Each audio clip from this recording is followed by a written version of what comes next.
요셉이 마침내 자신의 정체를 드러내었어요. 바로 자신이 오래전에 형들이 노예로 팔았던 동생 요셉임을 밝혔습니다.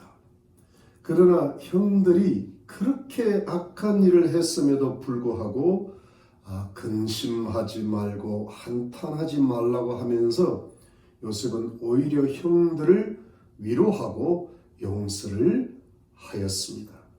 요셉은 자신들이 지은 죄 때문에 오랫동안 마음으로 괴로워했던 형들의 억압된 양심을 풀어주고 해방까지 시켜 주었지요. 여러분, 요셉이 이렇게 형들을 선하게 대할 수 있었던 이유는 그의 높고 큰 하나님을 경외하는 진실한 신앙 때문이었습니다. 이 모든 것을 인도하신 분은 하나님이셨다라는 위대하고 고귀한 신앙 때문이었죠. 사람이 아니라 하나님께서 하셨다라는 믿음이었습니다.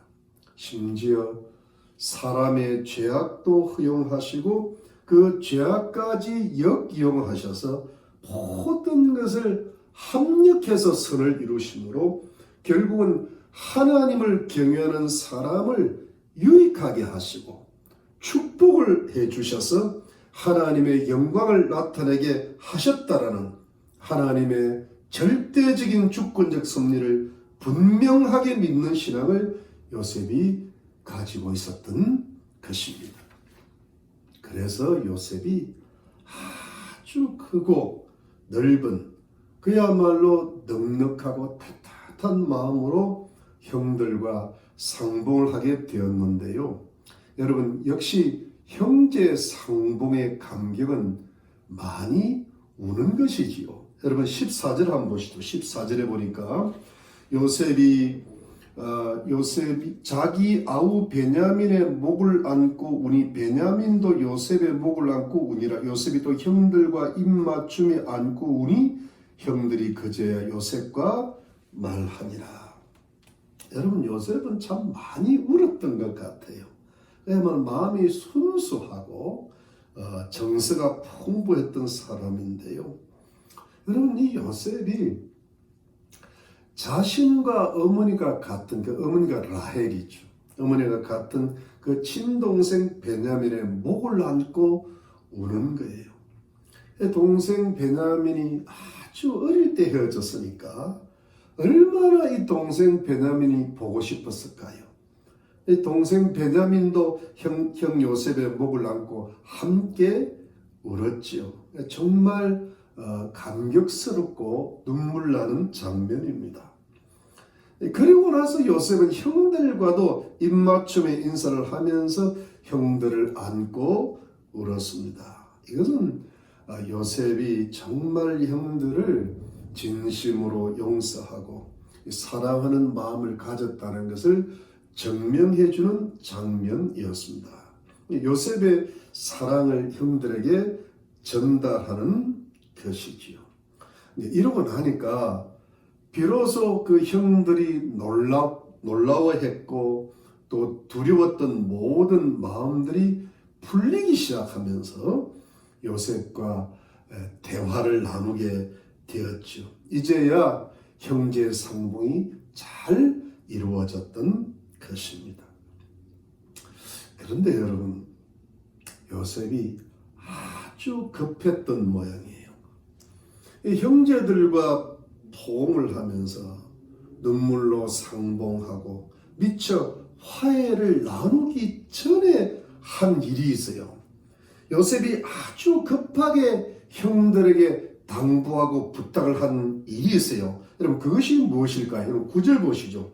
9절부터 13절까지 그 내용인데, 자 9절과 10절을 한번 보겠습니다. 9절과 10절. 당신들은 속히 아버지께로 올라가서 고하기를 아버지의 아들 요셉의 말에 하나님이 나를 애국 전국의 주로 세우셨으니 내게로 지체 말고 내려오사 아버지와 아버지의 아들들과 아버지의 손자들과 아버지의 양과 소와 모든 소유가 고센 땅에 있어서 나와 가깝게 하소서. 여러분 13절 보세요. 13절 당신들은 나의 애굽에서의 영화와 당신들의 본 모든 것을 다 내 아버지께 보고 속히 모시고 내려오소서 하며. 여러분 이것이 무슨 뜻인가 하니까 형들이 가나안 땅으로 속히 올라가라는 거예요. 그래서 아버지 야곱을 지체하지 말고 애굽 땅으로 속히 모셔오라는 겁니다. 그야말로 속전속결로 하라는 거예요. 이것을 빨리 하고 서둘러라는 겁니다. 이게 절대로 늦출 일이 아니라는 거예요. 그러면서 아버지의 아들들, 손자들, 가축들 모든 소유물을 가지고 애굽의 고센 땅으로 내려오라는 겁니다. 애굽의 고센 땅이 요셉과 사는 곳이 가깝다는 것이죠.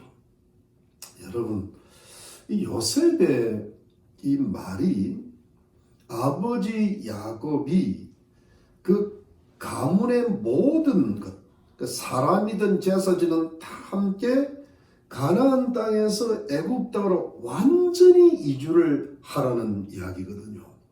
물론 애굽 땅이 가나안 땅에서 아주 멀리 있는 나라가 아니고 가까운 이웃 나라이기는 하지만 여러분 이것은 단순한 이사가 아니에요. 그야말로 가나안 땅 안에서 이곳저곳을 옮겨 다니면서 장막을 쳤던 것과는 다른 겁니다. 이것은 사는 나라를 완전히 옮기는 것이거든요. 이민을 가고 이주를 가는 거거든요. 특별히 여러분 이 가나안 땅이라는 것은 이 아브라함 가문, 이 야곱 족속에게는 굉장히 의미가 있는 땅이잖아요. 하나님께서 지시하시던 땅이거든요. 갈대아, 우르와 하란 땅에서 옮겨놓은 땅이잖아요. 근데 이것을 떠나라는 것은 보통 일이 아닙니다. 요즘 말로 하면 멀지는 않아요. 그렇지만 미국에서 멕시코 정도라 할까요? 한국에서 일본 정도라 할까요? 나라를 옮기는 겁니다. 그러니까 이 아브라함 가문 야곱 족속으로서는 작은 일이 아니죠. 굉장히 큰 일이고 어찌 보면 여기는 영적인 일이 포함된 일이거든요. 그런데 이와 같이 큰 일을 요셉이 아주 강하게 주장을 하고 나오는 겁니다. 그것도 당장 하라는 거예요.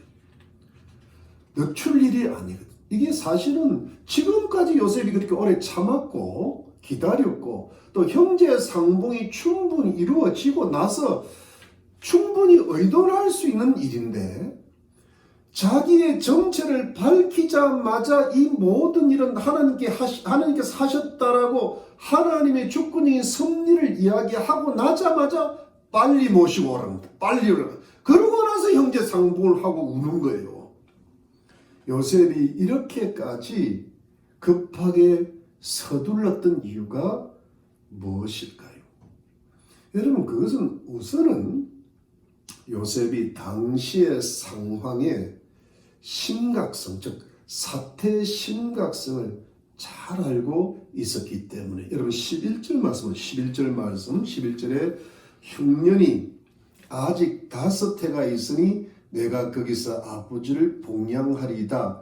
아버지와 아버지의 가속과 아버지의 모든 소속이 결핍할까 하나이다 하더라 하소서. 여러분 이것이 무슨 뜻입니까? 아직도 흉년이 5해나 남아있다는 겁니다. 이걸 아버지 야곱한테 분명히 알리라는 겁니다. 잘못하면 아버지의 온 집안의 식량이 부족하여 굶주리게 되고 굶어 죽을 수도 있는 적이 올 수 있다는 겁니다. 그만큼 현재의 기근뿐 아니라 앞으로 닥칠 기근이 매우 심각하다는 것을 알려주는 것이죠. 그러니까 여러분 이게 무슨 뜻인가 하면 요셉은 앞날을 내다보고 있는 거예요. 요셉은 이 흉년이 앞으로 5년이나 계속될 것이라고 확신을 하고 있는 겁니다. 여러분 사실 한번 가만히 생각해 앞으로 흉년이 5년이 더 갈 거라고 진짜 확신한 사람은 요셉밖에 없다고 해도 과언이 아니거든요. 백성들은 아무것도 모르고 있고 그 왕들과 신하들은 어느 정도는 믿고 있고 이렇게 되어 있는 겁니다. 요셉은 바로 왕의 꿈을 해석했고 그 꿈은 하나님께서 주신 꿈이었고 그 꿈을 해석할 수 있는 지혜를 하나님께서 자신에게 주셨다는 것을 확신하고 있는 겁니다. 그래서 요셉은 이 흉년이 너무나도 극심하고 수많은 사람들이 굶주리게 되고 굶어 죽을 것인데 하나님께서 자신을 사용하셔서 이 흉년에서 애국 백성들과 주변 나라의 백성들을 살리려고 하셨던 것인데 그러면서도 동시에 요셉이 확연히 깨닫고 있었던 하나님의 뜻이 무엇이었을까요? 그것은 하나님께서 형들의 죄를 이용하시고 자신을 애굽의 노예로 팔리게 하셔서 또 애굽의 총리 대신이 되게 하신 것은 그것은 바로 무엇보다도 하나님께서 요셉 자신을 통하여서 아버지 야곱의 가문, 아버지와 형들과 형들의 가족들을 살리려고 하셨다는 것을 확연히 깨닫고 있는 겁니다. 그래서 나를 여기까지 보내셨구나. 나를 이고생시키셨구나. 나를 이렇게 높은 자리까지 이르게 하셨구나. 왜? 자기 가문을 살리시라고. 여러분 이걸 조금 영적으로 보면 이렇습니다. 조상 아브라함 때부터 하나님의 선택함을 받고 하나님의 부르심을 받아서 하나님의 언약의 자손들이 되어서 하나님을 믿고 하나님을 경외하는 자신의 아버지 야곱 가문을 살리셔서 이 극심한 기근에서 살아남게 하시고 그 다음에 조상 아브라함 때에 하나님께서 예언하셨던 것처럼 이게 창세기 15장에 나오는데 이 예언이 이삭과 야곱의 귀에 분명히 들어갔을 겁니다.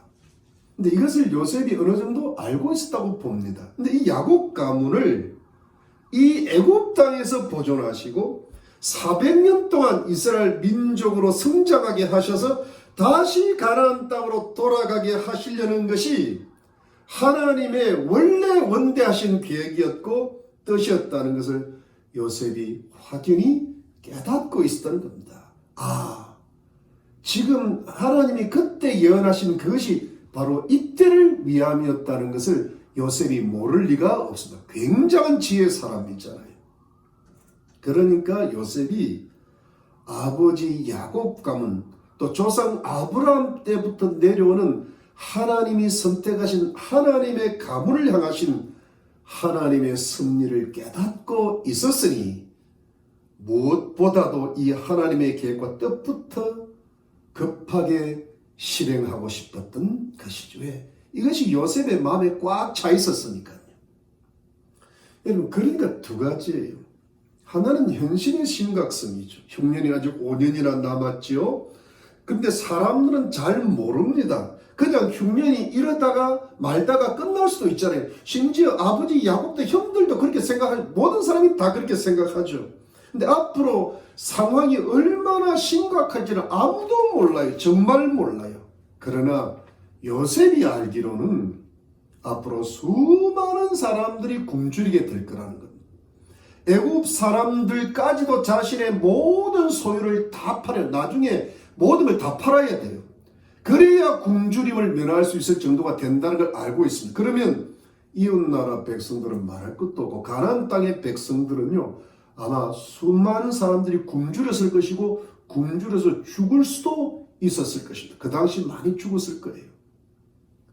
사태가 이렇게 심각하다는 거예요. 이것을 누가 알았어요? 사실은 요셉만이 알았다고 해도 과언이 아니에요.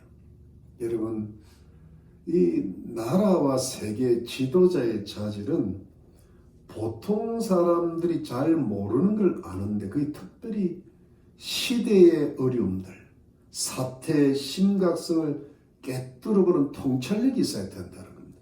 그래야 백성들을 살리죠. 이것을 요셉이 가지고 있었던 겁니다. 요셉의 안목이에요. 또 하나는 역시 영적인 겁니다. 하나님의 계획과 뜻이에요. 하나님께서 요셉을 통하여서 하나님을 경외하는 야곱 가문을 살린, 하나님 백성을 보존하는 겁니다. 극심한 기근 속에서 하나님이 선택하신 언약의 백성들, 아버지 야곱의 가문을 요셉을 통하여 살려내시는 겁니다. 그래서 애굽으로 이주하게 하시고 애굽에서 보존시키시고 또 애굽에서 번창을 시키시는 거예요. 이걸 누가 할 수 있겠어요? 요셉만이 할 수 있죠. 요셉이 있으니까 이게 가능하죠. 이것이 하나님께서 아브라함 때부터 하신 약속이었는데 애굽 땅으로 간다. 애굽의 객이 된다는 것이 말이에요. 근데 이 애굽의 객이 돼서 번창게 하시려고 요셉을 애굽의 가장 막강한 자리까지 올려놓으셨던 겁니다. 이 하나님의 크신 섭리를 이루시고 크신 일을 이루기 위해서 요셉을 애굽의 미리 노예로 보내셨다가 그야말로 수많은 훈련을 거치게 하시고 애굽의 그야말로 왕자리 다음에 가장 높은 권력자요 존귀한 지위로 만들어주시고 그것을 이용하셔야만이 아버지 야곱을 가문을 이주시킬 수가 있고 애굽의 가장 비옥한 땅 고센 땅에서 목축하기에도 좋고 요셉 자신에게도 가깝고 나중에 가나안 땅으로 돌아가기도 가까운 가장 좋은 땅, 그 고센 땅이 람셋이라고도 하죠. 그 땅에서 이스라엘 민족으로 크게 성장하게 하시는 것이 하나님의 크신 계획이요 뜻이요 자신에게 맡겨주신 일이라는 것을 요셉이 이 시점에서 깨닫고 있었던 것입니다. 그래서 이것이 가장 시급한 문제, 빨리 모시고 오라는 겁니다. 그야말로 형제들과 눈물의 상봉의 인사도 하기 전에 형들에게 당부하고 부탁을 합니다. 속히 올라가서 속히 모시오라는 겁니다. 여러분 이것을 요셉이 얼마나 중요하게 생각했는가 하면 이걸 강조하고 또 강조합니다. 여러분 12절 보시죠. 12절 말씀에 당신들의 눈과 내 아우 베냐민의 눈이 보는 바 당신들에게 이 말을 하는 것은 내 입이라. 당신들은 나의 애굽에서의 영화와 당신들의 본 모든 것을 다 내 아버지께 구하고 속히 모시고 내려오소서 하며. 여러분 이게 무슨 뜻입니까? 당신들의 눈으로 똑똑히 보라는 겁니다. 당신들의 말하고 있는 것은 내 입이라는 겁니다. 내 입 보이시죠? 내 입이 말하고 있어요. 그러면서 당신들의 본 모든 것, 나의 애굽에서의 영화와 당신들의 본 모든 것을 아버지 야곱에게 말하고 아버지를 속히 모시고 내려오라는 겁니다. 아버지와 함께 모든 것을 애굽으로 이민을 오라는 겁니다. 이주하는 절대 지체할 일이 아니라는 겁니다. 강조하고 또 강조하고 요셉이 아주 강하게 형들에게 부탁하고 당부한 겁니다. 요셉이 형제간의 눈물의 상봉도 하기 전에 인간적인 오랜 회포도 풀기 전에 이것을 이렇게 강조하면서까지 형들에게 이것을 시행하라고 부탁하고 또 부탁하는 겁니다. 왜요? 너무 중요하니까. 급하게 이루어져야 되는 거니까. 이것이 하나님의 계획이고 뜻이기 때문에 이것이 지금껏 요셉이 고생하고 또 하나님의 크신 축복을 받아서 이 자리에 있는 이유이기 때문이에요. 여러분 이것이 요셉이 자신의 일생을 살아가면서 하나님께서 자신에게 맡기고 부탁하신 인생의 사명이라고 믿었기 때문입니다. 그래서 요셉이 이 일부터 이루어져야 됩니다. 여러분 제가 이 요셉의 이 부분을 보면서 생각났던 사람이 아브라함의 종 엘리에셀이에요. 아브라함의 부탁을 받고 아들 이삭의 신부감을 저기 밧단 아람 하람 지역으로 가서 리브가를 데려와야 되는데 리브가를 하나님의 뜻 가운데 만났잖아요. 근데 그 집으로 들어갔을 때 식사하기 전에 이 문제를 매듭지기 전에는 내가 식사를 안 하겠다. 그만큼 그것이 시급하고 중요하니까 해놓고 먹겠다는 겁니다. 그리고 나중에 거의 다 끝이 나고 나니까 하룻밤 자고 바로 돌아옵니다. 이게 뭐냐니까 가장 중요한 문제를 해결하고 먹겠다는 거잖아요. 그러니까 인간적인 것은 두 번째고 가장 중요한 어떤 자기가 맡겨놓은 사명부터 하고 인간적인 것을 챙겨나가겠다는 것이거든요.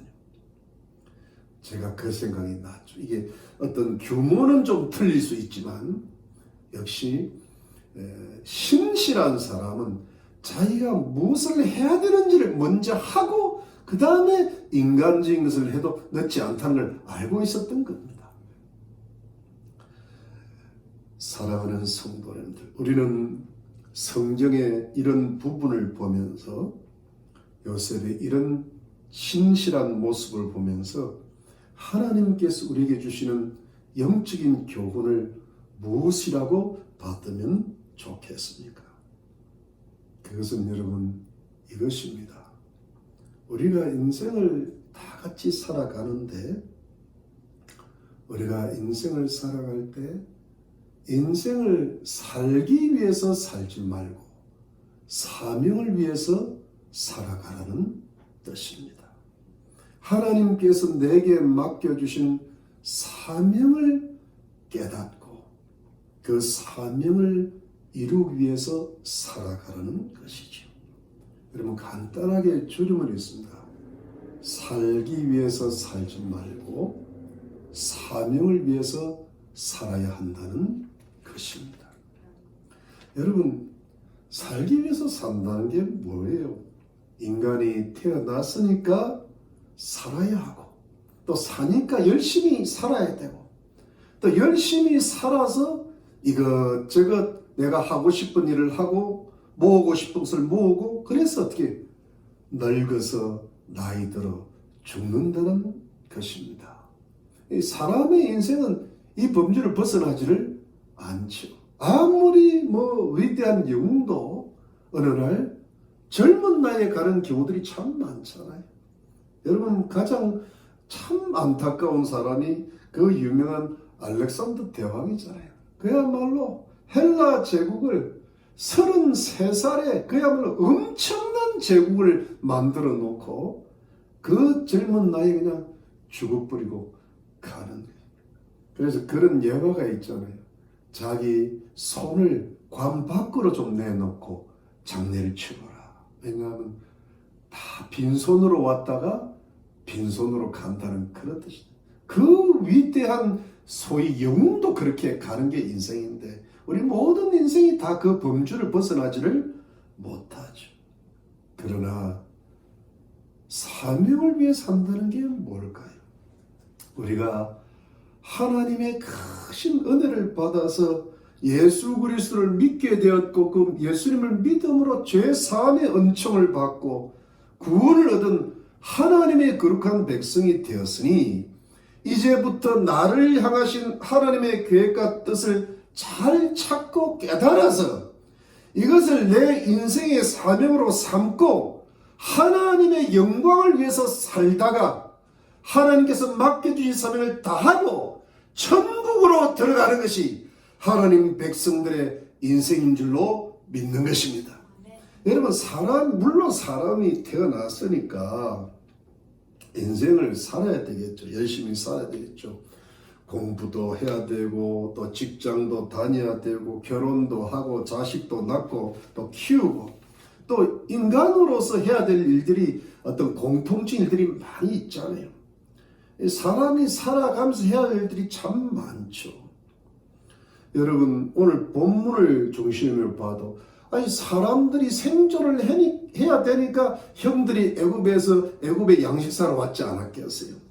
요셉이 또 아버지가 너무 보고 싶으니까 아버지 야곱이 애굽으로 내려와야 되겠죠. 아니면 자기가 올라가든지 말이에요. 형제들 간의 상봉도 있어야 되고 화해도 있어야 되겠죠. 이런 것들이 인생에 다 살아가는 모습이죠. 여러분 사람들이 살아가는 모습은 다양하지만 예나 지금이나 또 지금 지구상의 어느 지역에 살든지 사람들이 살아가는 기본적인 모습은 대체로 비슷하죠. 뭐 쌀을 먹느냐 빵을 먹느냐 차이죠. 미국에 사니까 밥도 먹고 쌀도 먹고 다 먹지만요. 예, 사람이 사는 장소가 있어야 되고 사람이 음식을 먹어야 되고 또 입는 옷이 있고 일하는 직장이 있고 또 사람은 사람이 보고 싶죠. 사람과의 관계가 좋아지기를 바랍니다. 이런 것들이 대체로 인간들이 살아가는 기본적인 어떤 공통 분모입니다. 물건이 비쌀 수도 있고 쌀 수도 있고 지위가 높을 수도 있고 낮을 수도 있고 학식이 많을 수도 있고 적을 수도 있겠지만은 인간의 가장 어떤 공통적인 것들은 대체로 다 비슷하죠. 그러나 그것이 아주 급한 것이나 정말 속히 이루어져야 되는 것이나 지체하지 말아야 될 것이나 강조를 하듯게 또 강조를 할 만큼 중요한 것이 이런 것이 사실은 우리 인생 살아가는데 결정적인 것은 아니라고 보는 것이죠. 왜? 생존하면 되는 것, 살 수 있으면 좋거든요. 여러분 한번 보십시오. 요셉의 형들이 애굽에 양식 사러 왔다는 거하고 가나안의 다른 백성들이 애굽에 양식 사러 왔다는 게 뭐가 다릅니까? 애굽에서는 애굽 사람들이 양식을 뭐 이렇게 자기 밭을 팔아서 어떤 그 자기 굶주림 내는 그 좀 차이는 있지만 양식 사는 건 마찬가지. 요셉이 총리 대신이 되었는데 애굽의 요셉이 총리 대신이 다른 총리 대신이 또 없었던 시대는 없었단 말이에요. 그러니까 근데 왜 요셉이 총리 대신이 되고 요셉의 형들이 애굽의 양식을 사러 오는 것 자체가 왜 중요하냔 말이에요. 그러니까 중요한 것이 중요한 것이지 그냥 살아가는 모습은 요셉이나 요셉의 형들이나 애굽 사람들이나 가나안 사람들 다 똑같다는 이야기입니다. 어차피 한번 왔다가 가는 것이 인생이에요. 성경 창세기 3장 19절에 보니까 너는 흙이니 흙으로 돌아갈 것이니라. 여러분 하나님 보시기에 인생은 흙이라 합니다. 흙으로 돌아가라. 성경 이사야 40장 7절로 8절입니다. 풀은 마르고 꽃은 시듬은 여호와의 기운이 그 위에 붐이라 이 백성은 실로 풀이로다. 풀은 마르고 꽃은 시드나 우리 하나님의 말씀은 영영이 있으리라 하라고 하였습니다. 여러분 하나님 보시기에 인생이 풀이고 꽃이라 합니다. 있다가 없어진다는 이야기죠. 영원한 것은 하나님의 말씀이라고 하셨죠. 그러면 여러분 이렇게 사람이 태어나고 살아가고 일하고 바쁘게 살아가고 사람을 만나고 사랑하면서 살아가는 것이 대체적인 인생의 모습이라면 여러분 마치 요셉처럼 하나님을 지극히 경했던 요셉처럼 가장 속히 지체하지 말고 너무 중요하게 생각하고 강조하고 또 강조하면서 인간적으로 살아야 되겠지만 인간적인 것에 우선해서 우리 하나님의 백성들이 요셉처럼 이루어가야 할 것이 무엇일까요? 그것이 하나님께서 내게 맡겨준 사명이라는 겁니다. 하나님께서 내게 맡겨준 사명을 깨닫고 이것을 위해서 살다가 이것을 다 하고 하늘나라로 영광 중에 들어가는 것이죠. 이것이 하나님의 거룩한 백성들의 성도의 복된 인생이 되어야 될 줄로 믿는 것입니다. 이것이 그리스도 안에서 영적으로 깨어있는 성도들의 인생이 되는 것인 줄로 믿는 것입니다. 그래서 고린도전서 10장 31절에 보니까 그런즉 너희가 먹든지 마시든지 무엇을 하든지 다 하나님의 영광을 위하여 하라고 하셨습니다. 성경 빌립보서 1장 21절에 나의 간절한 기대와 소망을 따라 아무 일에든지 부끄럽지 아니하고 오직 전과 같이 이제도 온전히 담대하여 살든지 죽든지 내 몸에서 그리스도가 존귀되게 하려 하나니 이런 내게 사는 것이 그리스도니 죽는 것도 유익함이라고 하였습니다. 그러므로 사랑하는 성도님들, 인생의 본분은 하나님께 영광을 올려드리는 것인 줄로 믿으시기를 바랍니다. 하나님께서 내게 맡겨주신 사명을 깨닫고 그 사명을 스스로 앞세우고 스스로 강조하고 또 강조하면서 그 사명을 위해서 내 인생을 살아간다는, 그러면서 그 사명을 위해서 내 인간적인 모든 삶을 뒷받침한다는 그런 생각으로 살아가야 한다는 것이죠. 그러기 위해서 여러분, 나의 과거와 현재와 미래를 살아가는 나의 짧은 인생 속에서 나와 나의 가족과 나의 이웃과 내가 사는 이 나라와 내가 속한 교회를 향하신 하나님의 원대하신 계획과 뜻을 자꾸 깨달으려고 노력을 하고, 그리고 그 하나님의 계획과 뜻에 따라서 그 속에서 내 사명이 무엇인지를 깨닫고 살아가는 것이죠. 왜냐하면 그 속에 내 사명이 들어있다는 겁니다. 그것이 내가 살아가는 인생의 진짜 의미죠. 근데 여러분, 그 하나님의 원대하신 계획과 뜻의 물결 속에서 그것이 어떤 그 다양한 방법으로 시대와 상황을 따라 나타나지만, 요셉에게 향하신 하나님의 뜻이 있고, 아브라함에게 향하신 하나님의 뜻이 있고, 다윗에게 향하신 하나님의 뜻이 있고, 베드로에게 뜻이 있지만, 그 하나님의 원대하신 계획과 뜻의 핵심은 단 한 가지예요. 그것이 뭐예요? 사람들을 살리는 겁니다. 요셉이 아버지 야곱의 가족을 살리듯이 말입니다. 물론 이것은 극심한 기근에서 사람들을 살려내는 것이죠.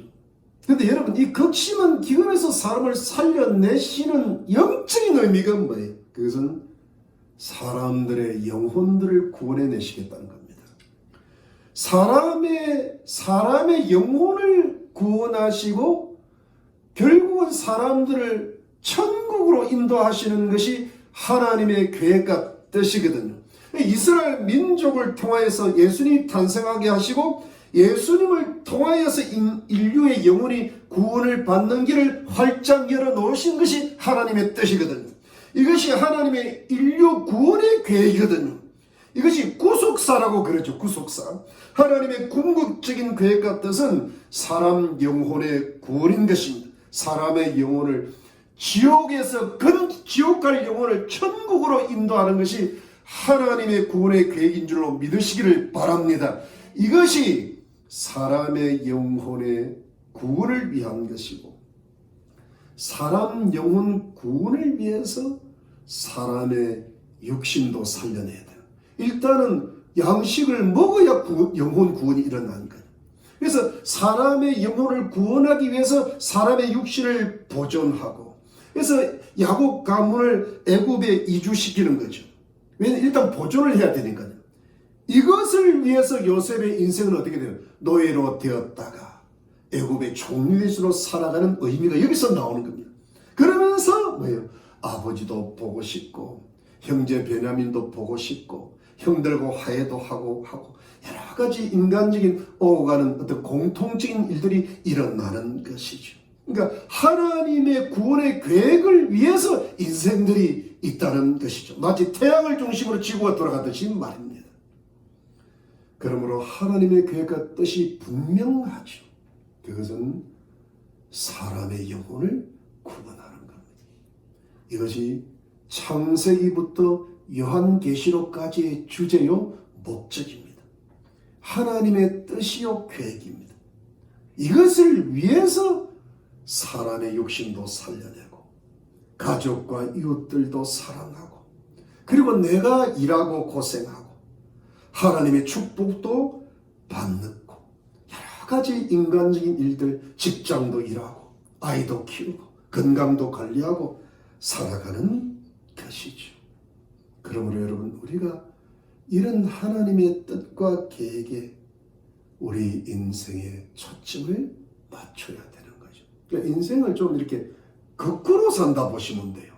우리의 어떤 인간적인 생각을 떠나서 하나님 중심으로 살려면 인생을 좀 반대로 거꾸로 살아야 되죠. 그러니까 살기 위해서 사는 게 아니라 사명을 위해서 살아야 한다는 말씀이죠. 내가 태어났으니까 내 행복을 추구하다가 그러다가 어느 날 나이 들어서 죽는 게 아니라 내가 이제 하나님의 구원의 은총을 받은 하나님의 자녀가 되었으니 이제는 내가 세상 소속이 아니라 그리스도 안에서 하나님의 소속이 되었으니 이제는 하나님께서 내게 맡겨주신 사명을 위해서 사는 인생이 되어야 된다는 것이죠. 이것이 하나님께서 기뻐하시는 삶이라는 것입니다. 여러분, 삶의 초점을 놓치지 말아야 돼요. 인생의 분명한 목적을 놓치지 말아야 돼요. 여러분, 사냥꾼이 새 한 마리를 사냥하든지 동물 하나를 사냥할 때 그 표준물을 향하여 얼마나 집중하고 그리고 나서 어떤 그 방아쇠를 당겨야 그 사냥을 할 수 있는데 성공을 하잖아요. 여러분, 성도가 삶의 초점을 절대로 잃지를 말아야 우리 성도들의 삶의 승리와 성공이 따를 줄로 믿는 것입니다. 여러분, 가장 중요한 게 뭐예요? 하나님의 계획과 뜻이고 그 속에서 내 사명을 깨닫고 그리고 그 사명 속에 내 인생을 거는 거예요. 그것을 위해서 내가 열심히 살아가는 거예요. 그것을 위해서 내 인생은 존재하는 겁니다. 이것이 하나님 앞에서 내 인생의 존재 의미입니다. 그래야 내가 길을 잃지 않습니다. 여러분, 우리가 이 와이셔츠 그러잖아요. 와이셔츠 단추에 첫 단추를 딱 깨고 나면 그 다음부터 안 보고도 이렇게 단추를 잠그는데요. 이게 만일에 엉뚱하게 잘못 잠궈지면 아무리 맞추려도 안 맞춰지잖아요. 인생이 그와 같은 것입니다. 그럴 때 내가 하나님 앞에 내 인생의 초점을 맞추고 내가 해야 되는 사명을 스스로 앞세우고 거기에 집중할 때 나는 길을 잃지를 않는 겁니다. 그리고 끝까지 예수님을 따라가실 수 있습니다. 그리고 영적인 싸움을 싸울 수가 있고 영적인 전쟁에서 승리할 수가 있습니다. 그리고 가족과 이웃들에게 그리스도를 전할 수가 있고 지옥으로 갈 영혼들을 천국으로 인도하고 사람들의 영혼들을 살려는 하나님의 거룩한 도가 될 줄로 믿는 것입니다. 그러므로 이 삶의 초점을 잃지 말아야 됩니다. 여러분, 사실은 우리 수많은 사람들은 말할 것도 없고 하나님을 모르는 사람들은 하나님을 만나는 게 먼저 급수문데요. 우리가 수많은 그리스도인들조차도 이 삶의 초점을 잃고 있어요. 세상을 살기 위해서 살면서 거기다가 하나님을 믿고 있는 거예요. 그러다 보니까 어떻게 해요? 사명을 잃고 있는 거예요. 어떤 세상의 빛과 소금 되는 사명을 잃고 있고 구원의 복음을 위해서 한 영혼이라도 자기 가족이라도 진짜 구원해야 되는 영적인 사명을 놓치고 있는 거예요. 하나님을 믿는 자라도 그냥 살기 위해서 살아가는 거예요. 하나님을 향한 열심히 나타나지를 않고 하나님의 영광이 나타나지를 못하는 거예요. 그러면서 하나님께서 기뻐하시는 열매가 없는 겁니다. 왜요? 영적으로 많이 어두워졌기 때문에, 영적으로 많이 약해졌기 때문에. 사랑하는 성도님들, 사실은 현실의 사태가, 현실의 상황이 매우 심각합니다. 설마 5년이나 흉년이 있겠는가 싶습니다. 설마 굶어 죽기야 하겠나 싶습니다. 보통 사람들, 세상 사람들, 심지어 우리 그리스도인들조차도 그렇게 생각하는 경향이 많습니다. 사랑하는 성도님, 요즘에는 굶어 죽는 사람은 대체로 없어 보입니다. 다만 여러분, 우리가 사는 이 세대를 무엇이라고 규정할 수 있을까요? 이 시대는 극심한 영적 기근의 시대라고 보여집니다. 그야말로 앞이 안 보일 정도로 연기나 안개로 가려울 정도로 심각한 영적인 암흑이 다가오는 듯한 느낌이 듭니다. 여러분, 우리가 보이는 것은 너무나 풍부한 세대예요. 풍부하다 못해 넘치는 시대가 아닙니까? 뭐 음식도, 옷도, 자동차도, 무슨 전화기도, 컴퓨터도, 기술도, 과학도, 학문도 너무너무 많아서 그 넘치는 그 지식의 양과 기술의 양을 그야말로 따라잡기가 따라잡을 수 없는 시대가 아닙니까? 심지어 교회들도 많고 성도들도 많은 시대가 아닙니까? 그러나 여러분, 성도들의 마음속에 있는 하나님의 말씀만큼은 기근의 시대인 거예요. 사람들이 영적 기근이라는 것을 깊이 깨닫지를 못합니다. 그래서 사람들의 영혼들이 구원받지 못하는 겁니다. 사람들의 영혼들이 구원받기가 힘이 듭니다. 교회를 다니다가도 교회를 떠나는 시대 아닙니까?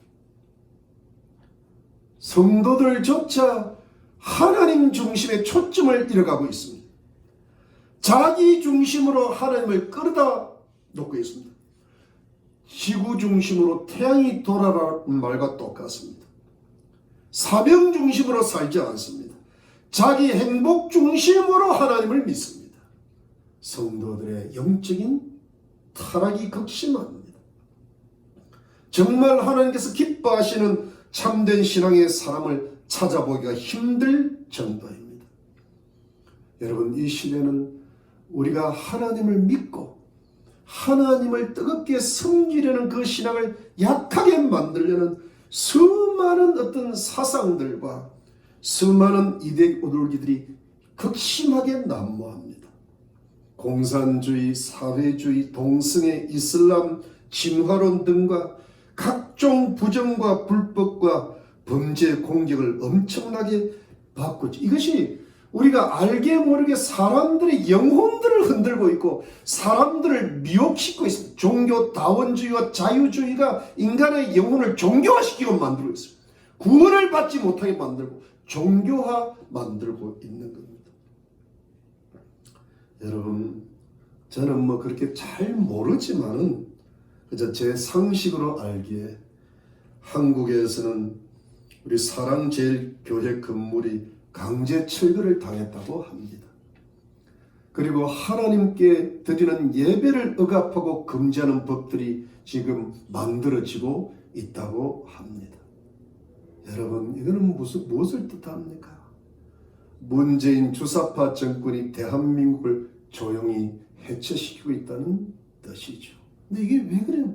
국민들이 너무 어두운 거예요. 그리고 하나님을 믿는다는 성도들과 종들의 영혼들도 영적 도덕적 분별이 너무 약하고 있다는 겁니다. 어떤 하나님의 영광을 위해서 사명을 위해서 초점을 잃고 있다는 뜻이죠. 여러분, 자유민주주의가 가장 발달했다는 미국에서 대통령 선거가 각종 불법과 불법의 부정에 빠져 있다고 소식이 들립니다. 여러분, 이것을 언론이라든가 어떤 좌파 신문이나 어떤 방송에서는 음모론으로 몰고 가는데 저는 이걸 음모론으로 보지 않습니다. 진실론으로 저는 보고 싶습니다. 수많은 사람들이 속고 있고 제가 지금 보는 신문까지도 그야말로 좌파에게 이렇게 빠져 있다는 느낌이 듭니다. 이런 사악하고 위험한 시대를 우리가 살고 있습니다. 이런 시대가 앞으로 몇 년이나 더 계속될지, 아니 이것이 더 심화될지는 우리가 아무도 모릅니다. 저는 이것이 인간이 만든 문명의 쇠퇴요, 종말론 현상이라고 생각합니다. 여러분, 우리가 이런 시대, 이 극심한 영적 기근의 시대를 우리가 지금 맞이하고 있는데, 이럴 때 우리 하나님 백성들이 어떻게 해야 될까요? 우리들이 요셉을 배웠다면 요셉처럼 큰 인물, 위대한 인물은 아니더라도 우리가 한 교회를 섬기고 한 가정에 소속되고 한 직장에 다니고 이 사회를 살아가면서 우리 영혼이 요셉처럼 영적으로 가장 시급하고 지체하지 말고 강조하고 또 중요하게 생각해야 되는 어떤 영적인 일에 깨어 있어야 될 줄로 믿는 것입니다. 역사의 주인이신 예수님께서 재림하시는 날을 영적으로 깨어서 준비하라는 것이 성경의 말씀인 것입니다. 그래서 그냥 우리가 인생을 살지 말고 하나님께서 내게 맡겨주신 영혼을 가족과 이웃들의 영혼이라도 한 사람이라도 살리고 한 사람이라도 껴있고 그래서 교회를 살리고 사람을 한 사람으로 사랑하고 살리는 사명을 위해서 열심히 살면서 열심히 공부하고 노력하면서 사명을 이루기 위해서 살아가는 인생이 되어야 될 줄로 믿습니다. 여러분, 이런 어두운 시대일수록 하나님께 열심히 중보기도 드리고 말씀을 열심히 읽으려고 노력하고 그러면서 우리가 큰 일은 못하더라도 작은 일 하나라도 충성을 다하여서 하나님께 영광을 올려드리는 복 있는 인생을 살아야 될 줄로 믿는 것입니다. 여러분, 이렇게 열심히 우리가 살아갈 때에 하나님께서는 반드시 도와주시는 축복이 있습니다. 여러분, 시간이 좀 지났지만 잠깐 보겠습니다. 16절 보면 되겠습니다. 16절, 요셉의 형들이 왔다는 소문이 바로의 궁에 들리매 바로와 그 신복이 기뻐하고 바로는 요셉이 이르되 내 형들에게 명하기를 너희는 이렇게 하여 너희 양식을 싣고 가서 가나안 땅에 이르거든 너희 아비와 너희 가속을 이끌고 내게로 오라. 내가 너희에게 애굽 땅 아름다운 것을 주리니 너희가 나라의 기름진 것을 먹으리라. 이제 명을 받아서 이렇게 하라. 너희는 애굽 땅에서 수레를 가져다가 너희 자녀와 아내를 태우고 너희 아비를 데려오라. 또 너희의 기구를 아끼지 말라. 온 애굽 땅에 좋은 것이 너희 것임이니라 하라. 여러분, 이것이 무슨 뜻인가 하면 여러분, 애굽의 바로 왕과 그 신하들이요 요셉의 형들이 애굽 땅에 양식 사러 왔다는 소문을 듣고 너무너무 기뻐하는 거예요. 여러분, 애굽의 왕들과 그 바로의 신하들이요 이것을 기뻐한다는 뜻이 뭐예요?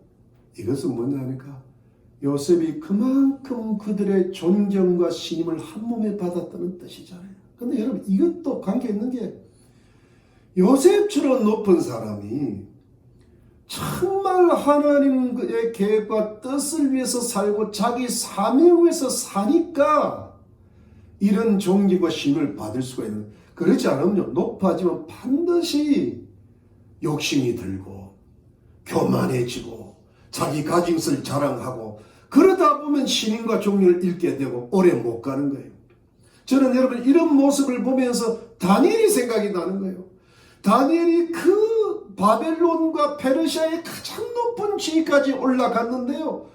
점이 없고 흠이 없었답니다. 책 잡을 게 없고 하나님 믿는 것 외에는 책을 잡을 수가 없을 정도로 사람이 깨끗하고 도덕적으로 인격적으로 거의 완벽했다는 거예요. 그러니까 하나님이 얼마나 다니엘을 축복하시면 바벨론의 여러 왕들을 거쳐 페르시아 고레스 왕 때까지 높은 지위를 차지했다는 걸 압니다. 왜냐하니까 하나님 중심으로 사니까 욕심이 없어지는 거예요. 하나님 중심으로 사니까 사람들이 존경을 받게 되는 거예요. 이러니까 이런 존경과 신임을 받으니까요, 바로와 그 신하들이 그 요셉의 형들에게 양식을 많이 주고 가나안 땅으로 올라가게 하고 또 가족들, 가나안 땅의 가족들 다 데려와서 애굽에서 살아라 그러고 이 애굽의 가장 아름다운 땅을 주고 또 아름다운 기름진 것을 먹게 해주겠다는 거예요. 그러면서 아주 그냥 왕실 수레까지 보냅니다. 왕실용 수레까지. 이거 그야말로 최고의 대접이거든요. 왕실 수레를 가고 야곱의 온 가족이 타고 내려오라는 거예요. 너희의 기구를 아끼지 말. 기구가 뭐냐니까 가나안 땅에서 살던 그 가정집에서 살던 모든 기구들 다 버리고 오라는 거예요. 그거 여러분 가나안에서 만든 제품보다 애굽 땅에서 만든 제품이 훨씬 좋으니까 여기 와서 그 좋은 거 다 줄 테니까 그 아끼지 말고 내버려 두고 오라는 게 그거 다 들고 오면 지켜된다는 거예요. 요셉이 하나님 중심으로 사니까 사람의 존경과 신임을 받게 되고 하나님께서 그 사람들을 이용하셔서 크게 도와주시는 축복이 임하는 거예요. 여러분 이게 뭐냐 하니까 사명을 이루는 사람을 도와주시는 하나님의 축복이에요. 여러분 이것을 꼭 기억하세요. 하나님은 어떤 사람들을 많이 축복하시는가 하면 하나님의 계획과 뜻을 알고 그 사명에 초점을 맞추면서 그 사명을 이루기 위해서 인생을 살아갈 때 하나님이 알지도 못하는 사이 높여주시고 또 그 일들을 풍성하게 도와주시는 하나님의 놀라우신 기적같은 축복이 따르는 법인 줄로 믿으시기를 바랍니다. 이게 참 하나님 주시는 진정한 축복이거든요. 그런데 여러분 세상은 이런 거예요. 세상은 자기 뜻대로 살고 자기 욕심대로 살고 자기 힘대로 살아서 이것도 뭐고 저것도 뭐고 높아지기도 하고 많이 쌓기도 하는데 그러면서 자신의 인생의 풍부함을 누리고 사는 게 인생이 있잖아요. 어떤 때는 너무 욕심이 지나치고 수단과 방법을 안 가리고도 풍부함을 누리기도 하죠. 이것이 세상 사람들의 살아가는 이치인데 여러분 우리 하나님의 백성들이 이 세상 사람들의 풍부함을 얻는 이치를 따라 살아가면 당장은 잠시 풍부해질지는 모르겠지만 또 풍부한 인생을 살지는 이룰지는 모르지만 그 영혼이 타락한다는 거예요. 여러분 100만금, 억만금이 있으면 무엇이 소용이죠? 자기 가족 영혼이 구원되면 그는 그냥 나띵이 돼버리는 거예요. 그게. 그런 인생을 살아가면 풍부함에 속으면 내 영혼이 어두워지고 자녀들의 길이 하나님을 경외한 길이 안 된다는 거예요. 여기가 사탄의 미혹인 거예요. 그러나 우리 하나님 백성들이 영적으로 깨어있어가지고 하나님 말씀 열심히 읽고 중보 기도하고 어찌하든 사랑하고 봉사하고 전도에 힘쓰면서 그래서 내게 맡겨주신 그 사명 하나 최선을 감당하려고 살아가면 때를 따라 하나님께서 그 사명을 다하라고 그 사명을 끝까지 감당하고 위로하시는 하나님의 축복이고요. 채워주시는 축복이 있고 그리고 도와주시는 하나님의 축복이 있는 것인 줄로 믿으시기를 바랍니다. 이것이 성도들에게 주시는 하나님의 진짜 축복입니다. 진짜가 세상이 주는 어떤 일반적인 복 말고요. 하나님이 주시는 복을 받으시기를 주 이름으로 축원합니다. 여러분 인생을 그냥 살면은 별로 남는 게 없습니다. 그냥 살다 가는 거예요. 다 놓고 가는데 그저 내 영혼이 겨우 구원받을 수밖에 없는 거죠. 잘못하면 구원도 뭐 칭찬도 하나님 못 받습니다.